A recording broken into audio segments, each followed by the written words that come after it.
Pertanyaan yang ke-75 yata'allaq bil masail al-aqdiyah, terkait dengan permasalahan-permasalahan akidah. Seseorang bertanya kepada beliau rahimahullah, ma hiyal kahanah wa ma hukmu ityanil kuhan. Ada dua pertanyaan yang diajukan kepada beliau rahimahullah. Yang pertama, kata si penanya, ma hiyal kahanah, apa yang dimaksud dengan kahanah, perdukunan. Wa ma hukmu ityanil kuhan. Kemudian pertanyaan yang kedua, kata si penanya, dan apa hukumnya mendatangi al-kuhan, para dukun. Pertanyaan yang pertama terkait dengan definisi atau pengertian kahanah, perdukunan. Kemudian pertanyaan yang kedua terkait dengan hukum mendatangi para dukun. Akan kita baca penjelasan beliau rahimahullah untuk pertanyaan yang pertama. Al-jawab, maka jawabannya kata beliau, al-kahanatu fa'alatun ma'khuzatun minat takahun. Kata beliau rahimahullah, al-kahanah, yang artinya perdukunan, fa'alah, adalah dengan wazan fa'alah, ma'khuzatun minat takahun, diambil dari kata takahun, ala wazni tafa'ul, yang artinya perdukunan. Adapun pengertiannya, kata beliau, wa huwa takharrus wa iltimasil haqiqah bi umurin la asasa laha. At-takahun atau perdukunan adalah at-takharrus, menebak-nebak atau memprediksi, waltimasul haqiqah, dan mencari-cari suatu hakikat, bi umurin la asasalaha, dengan perkara-perkara yang tidak ada landasannya atau tidak ada dasarnya. Memprediksi suatu perkara dengan perkara-perkara yang tidak ada dasarnya atau landasannya, baik menurut tinjauan syariat maupun logika manusia. Kalau kita cermati dengan seksama praktik perdukunan yang dilakukan oleh sebagian orang, maka mereka akan menggunakan metode-metode yang tidak ada landasannya, yang tidak dibenarkan secara syar'i maupun secara logika manusia. Ini pengertian perdukunan secara bahasa. Wa kanat fil jahiliyah, dan perdukunan ini di masa jahiliyah, sun'atan li aqwamin tattasilu bihim syayatin, merupakan sebuah sun'ah, sebuah profesi atau lapangan pekerjaan. Li aqwamin, tattasilu bihimus syayatin, untuk orang-orang yang ingin berhubungan dengan para syaitan, untuk orang-orang tertentu yang hendak berinteraksi dengan syaitan, maka mereka biasanya menjadikan perdukunan sebagai wasilah untuk berinteraksi dengan para syaitan. Sehingga perdukunan sudah dikenal sejak zaman jahiliyah di kalangan orang-orang Arab dengan berbagai cabang ilmunya yang ada dan berbagai istilah yang telah populer di kalangan mereka. Ada yang namanya zajar, pernah kita sampaikan. Zajar artinya menghalau burung untuk mengundi nasib. Ketika burung tersebut terbang ke arah kanan, maka menjadi tanda keberuntungan menurut keyakinan mereka. Akhirnya mereka semakin optimis dan bertekad kuat untuk melakukan aktivitasnya. Namun apabila burung tersebut terbang ke arah kiri, maka menjadi tanda kesialan. Akhirnya mereka mengurungkan niat untuk melakukan aktivitasnya. Ada yang namanya upaya mereka. Walaqad ja'alna harujuman lisyayatin, kata Allah Subhanahu wa taala. Dan sungguh kami telah menciptakan bintang-bintang atau meteor-meteor tersebut rujuman lisyayatin, sebagai pelempar untuk menggagalkan upaya para syaitan. Thumma ya'khuduna al-kalimata allati nukilat ilaihim minas sama'. Kemudian para dukun tersebut mengambil kalimat, yakni berita yang berhasil dicuri, allati nukilat ilaihim minas sama', yang dinukilkan kepada mereka dari atas langit, biwasitati haula asyayatin, dengan perantaraan para syaitan tersebut. Wa yudhifuna ilaiha ma yudhifuna minal qaul, dan kemudian para dukun itu menambahkan, yudhifun, ilaiha, kepada berita tadi, ma yudhifuna minal qaul, apa yang mereka tambahkan dari berbagai ucapan. Dalam arti mereka menambahkan berbagai kedustaan, menambahkan berbagai kedustaan, ya, dibumbui dengan berbagai kedustaan. Sehingga disebutkan dalam sebuah riwayat sampai-sampai dicampur atau dibumbui dengan 100 kedustaan. Mi'atu kadbah, kata Nabi sallallahu alaihi wasallam. Sehingga bukan murni wahyu dari Allah Subhanahu wa taala. Kalaupun sampai kepada para dukun, maka itu bukan merupakan wahyu dari Allah Subhanahu wa taala. Kenapa? Karena sudah dibumbui dengan berbagai kedustaan. Dan pelakunya adalah para dukun tadi. Tsumma yuhadditsuna biha an-nas.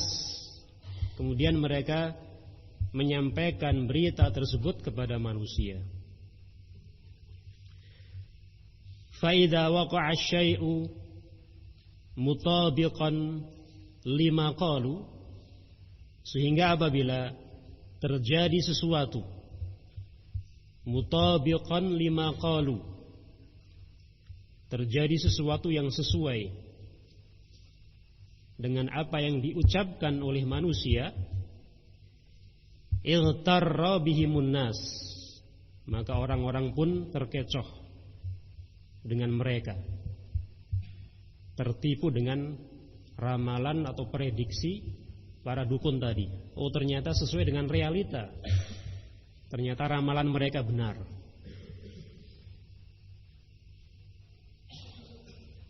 Wattakhuzuhum marja'an fil hukmi bainahum. Akhirnya manusia menjadikan para dukun tersebut marja'an fil hukm bainahum, sebagai rujukan dalam memutuskan hukum di antara mereka. Semata-mata bersandarkan kepada prediksi mereka yang benar dan sesuai dengan realita. Padahal ramalan mereka, prediksi mereka yang meleset juga sangat banyak. Namun semata-mata karena satu prediksi yang benar dan sesuai dengan realita, akhirnya mereka menjadikan dukun tersebut sebagai marja, sebagai rujukan untuk memutuskan berbagai urusan di antara mereka. Wa fi istintaji ma yakunu fil mustaqbal, dan sebagai rujukan dalam mencari solusi. Istintaj ma yakunu fil mustaqbal, terkait dengan peristiwa yang akan datang.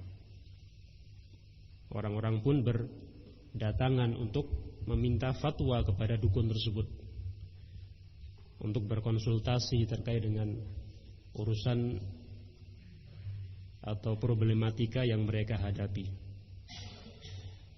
terkait dengan rezeki mereka, jodoh mereka, pekerjaan mereka, dan lain sebagainya. Walihada naqul, dan oleh karenanya kita katakan al-kahin huwallazi yukhbiru 'anil mughayyabat fil mustaqbal.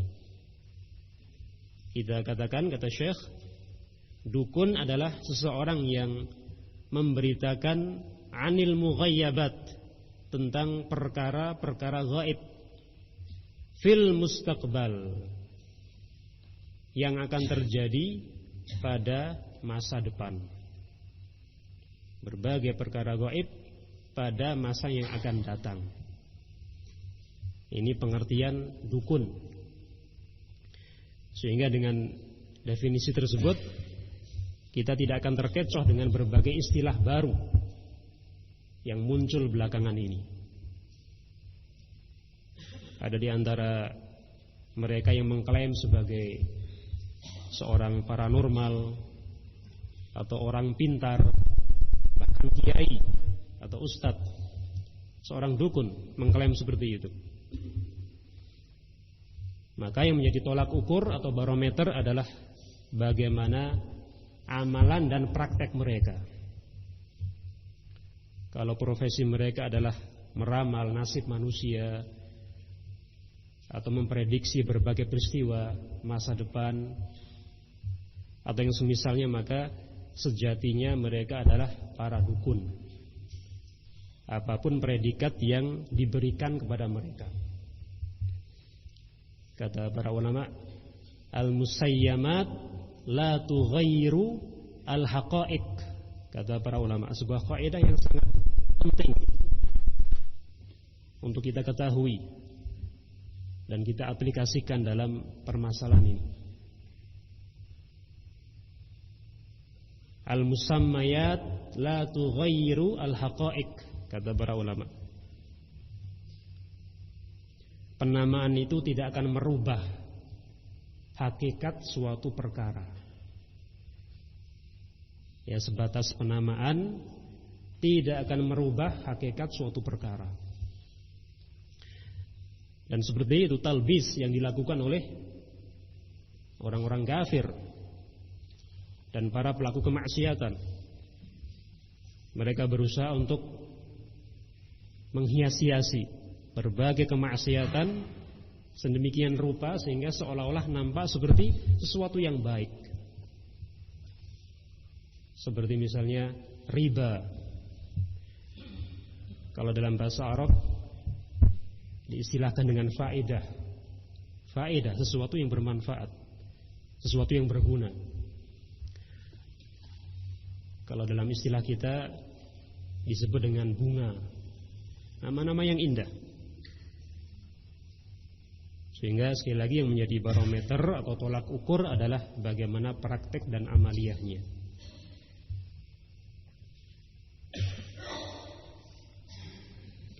Kemudian terkait dengan pertanyaan yang kedua. Walladzi ya'ti ilal kahin yanqasimu ila thalathati aqsam. Jawaban untuk pertanyaan yang kedua, kata beliau rahimahullah. Dan seseorang yang mendatangi dukun yanqasimu ila thalathati aqsam, terbagi menjadi 3 golongan atau 3 kelompok. Al-qismul awal, kelompok yang pertama atau pembagian yang pertama, an ya'tiya ilal kahin, seseorang datang kepada dukun, fayas'aluhu min ghairi an yusaddiqah, kemudian dia bertanya kepada dukun tersebut tanpa membenarkannya, min ghairi an yusaddiqah, tanpa membenarkannya. Mungkin sekedar iseng, sekedar main-main, ada yang semisalnya. Hanya sebatas mengajukan pertanyaan kepada dukun tersebut tanpa membenarkannya. Nah, bagaimana hukumnya? Fahadza muharram. Maka perbuatan seperti ini diharamkan. Ya, subhanallah, hanya sekedar datang untuk bertanya tentang bagaimana ramalan atau prediksinya tanpa ada niatan untuk membenarkan ucapannya, maka hal tersebut diharamkan. Wa uqubatu fa'ilihi alla tuqbala lahu salatu arba'ina yauman, dan hukuman bagi pelakunya, kata beliau, alla tuqbala lahu salatu arba'ina yauman, salatnya tidak akan diterima selama 40 hari. Kama thabata fi sahihi Muslim anna Nabiya sallallahu alaihi wasallam qaal, bahwa Nabi sallallahu alaihi wasallam bersabda, man ata arrafan fasa'alahu lam tuqbal lahu salatu arba'ina yauman au arba'ina lailah. Kata beliau sallallahu alaihi wasallam, barang siapa mendatangi seorang tukang ramal, arrafan, tukang ramal, tukang sihir, dukun atau yang semisalnya, kemudian dia bertanya, hukumannya, kata Nabi sallallahu alaihi wasallam, maka salatnya tidak akan diterima selama 40 hari, au arba'ina lailah. Dalam versi yang lain disebutkan selama 40 malam. Dan para ulama telah menjelaskan bahwa yang dimaksud dalam hadis ini adalah salatnya orang tersebut tidak akan berpahala selama 40 hari, sehingga hanya sekedar menggugurkan kewajiban dan tidak membuahkan pahala sama sekali. Sehingga pelakunya tidak berkewajiban untuk mengulangi sholatnya selama 40 hari. Tidak demikian. Sebagian ulama seperti Al-Imam An-Nawawi rahimahullah telah menukilkan ijma' para ulama, kesepakatan para ulama, bahwa pelakunya tidak berkewajiban untuk mengulangi sholatnya selama 40 hari.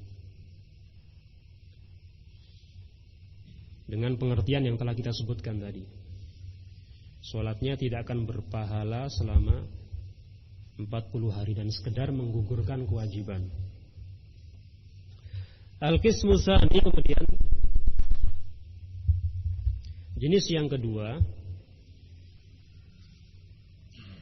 an ya'tiya ilal kahin, seseorang mendatangi dukun, fayas'aluhu wa yusaddiquhu bima akhbara bih, kemudian dia membenarkan berita yang disampaikan oleh dukun tersebut, membenarkan ramalannya atau prediksinya. Fahadza kufrun billahi azza wa jal, kata beliau, maka ini merupakan perbuatan kufur kepada Allah Subhanahu wa taala. Na'udzubillahi min dzalik, membuat pelakunya keluar dari agama Islam. Nah, kenapa demikian? Li'annahu saddaqahu fi da'wa ilmihi al-ghaib. Kenapa pelakunya telah kafir? Kata beliau, karena berarti dia telah membenarkan klaim dukun tersebut bahwa dia mengetahui perkara ghaib. Konsekuensinya dia telah membenarkan klaim, ya, dakwah dukun tersebut bahwa dia mengetahui perkara ghaib. Dukunnya kafir, orang yang membenarkannya juga kafir. Wa tasdiqul bashar fi da'wa ilmil ghaib takdzibun liqaulillahi ta'ala. Dan konsekuensinya, kata beliau, membenarkan manusia fi da'wa ilmil ghaib, dalam klaimnya, ya, pengakuannya ilmil ghaib, bahwa dia telah mengetahui perkara ghaib. Takdzibun liqaulillahi ta'ala, merupakan pendustaan terhadap firman Allah Subhanahu wa taala. Qul la ya'lamu man fis samawati wal ardil ghaiba illallah. Allah Subhanahu wa taala berfirman, katakanlah, tidak ada yang mengetahui perkara gaib siapa saja yang di langit dan di bumi, illallah, kecuali Allah Subhanahu wa taala. Ya, dengan lafaz yang sangat umum, man, ya, siapa saja, yufidul umum, sehingga perkara gaib hanya diketahui oleh Allah Subhanahu wa taala. Surat An-Naml ayat yang ke-65. Sehingga konsekuensinya sangat berat, sama saja dia mendustakan firman Allah Subhanahu wa taala kalau sampai mempercayai ramalan seorang dukun.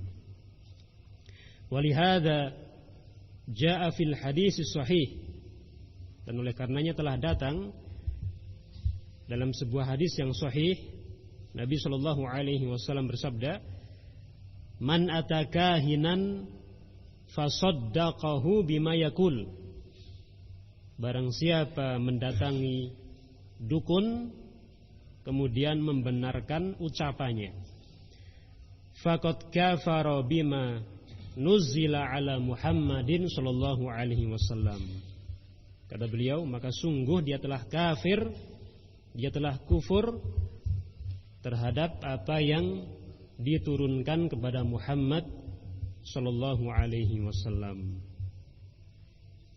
Hadis riwayat At-Tirmidzi dan disahihkan oleh Asy-Syaikh Al-Albani rahimahullah dalam Irwaul Ghalil nomor 6817. 6817. Nah, ini keadaan yang kedua. Ketika sampai mempercayai atau membenarkan ramalannya, maka dia telah kafir.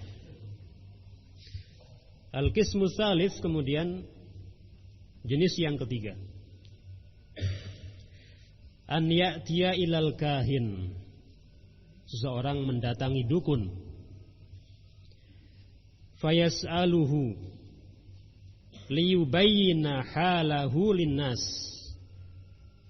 Kemudian dia bertanya kepada dukun tersebut, liyubayyina halahu linnas, untuk menjelaskan keadaannya kepada manusia, untuk membongkar kedoknya di hadapan manusia dan membuktikan bahwa dia adalah seorang dukun. Wa annaha kahanatun wa tamwihun wa tadlil, dan untuk menunjukkan bahwa perbuatannya tersebut adalah perdukunan, wa tamwih, dan kamuflase atau penyamaran, wa tadlil, dan upaya untuk menyesatkan manusia. Maka kalau tujuannya seperti itu, kata beliau, fahadza la ba'sa bih, maka hal tersebut tidak mengapa, ya, tidak masalah kalau tujuannya seperti itu. Wa dalilu dzalik anna Nabiyya sallallahu alaihi wasallam atahu Ibn Sayyad, dan dalilnya adalah Nabi sallallahu alaihi wasallam pernah didatangi oleh Ibn Sayyad yang statusnya diperselisihkan oleh para ulama sejak zaman sahabat, apakah dia dajjal atau manusia biasa, ya, dukun atau tukang sihir. Dikhilafkan oleh para ulama. Ibn Sayyad, dan sampai sekarang masih menjadi misteri di kalangan para ulama tentang statusnya. Fa'admara lahu an-nabiy sallallahu alaihi wasallam syai'an fi nafsihi. Nah, sebagian sahabat seperti Umar, Jabir, dan yang lainnya bahkan bersumpah bahwa Ibn Sayyad adalah dajjal. Ya, sebagian sahabat bersumpah bahwa dia adalah dajjal. Sehingga khilaf yang terjadi di antara para ulama, khilaf yang mu'tabar, sama-sama memiliki pendapat yang sangat kuat. Fa'admara lahu an-nabiy sallallahu alaihi wasallam syai'an fi nafsihi, maka Nabi sallallahu alaihi wasallam menyembunyikan sesuatu dalam jiwanya. Fasa'alahu an-nabiy sallallahu alaihi wasallam, kemudian Nabi sallallahu alaihi wasallam bertanya kepada Ibnu Sayyad. Ya, saat itu beliau membaca surat Ad-Dukhan. Mada khabba'alah, apa yang beliau sembunyikan darinya. Nabi alaihi wasallam bertanya, apa yang ada di dalam kalbuku, apa yang ada di dalam jiwaku. Waqal, maka Ibnu Sayyad mengatakan, ad-dukh, yuridu dukhan.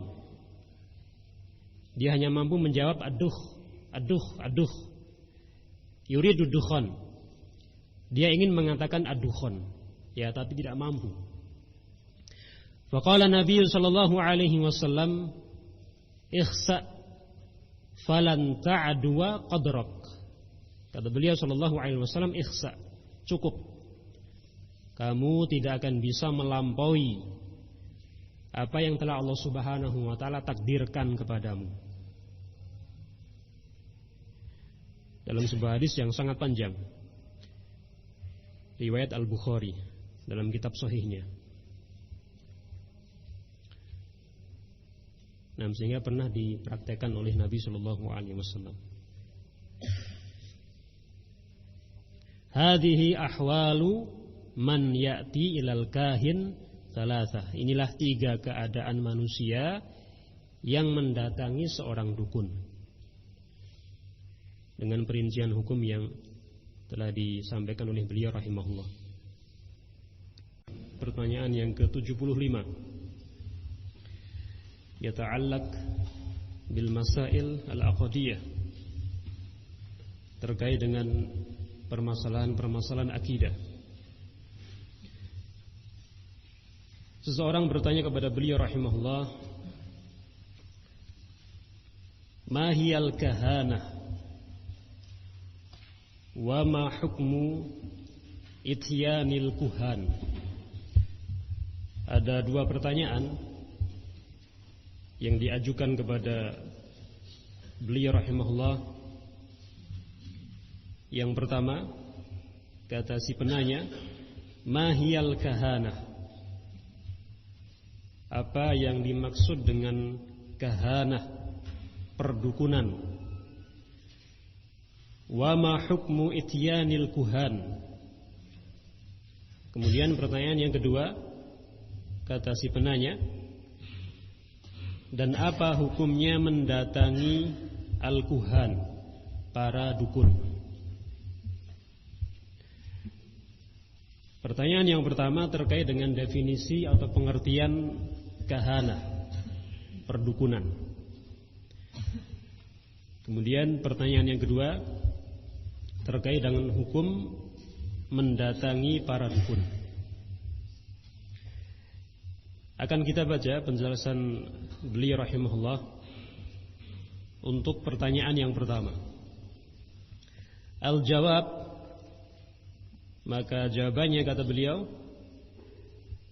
al-kahanatu fa'alatun ma'khuzatun minat takahun.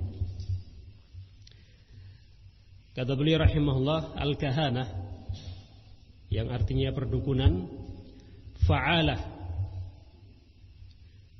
adalah dengan wazan fa'alah, ma'khuzatun minat takahun, diambil dari kata takahun, ala wazni tafa'ul, yang artinya perdukunan. Adapun pengertiannya, kata beliau, wa huwa takharrus wa iltimasil haqiqah bi umurin la asasa laha. At-takahun atau perdukunan adalah at-takharrus, menebak-nebak atau memprediksi, waltimasul haqiqah, dan mencari-cari suatu hakikat, bi umurin la asasalaha, dengan perkara-perkara yang tidak ada landasannya atau tidak ada dasarnya. Memprediksi suatu perkara dengan perkara-perkara yang tidak ada dasarnya atau landasannya,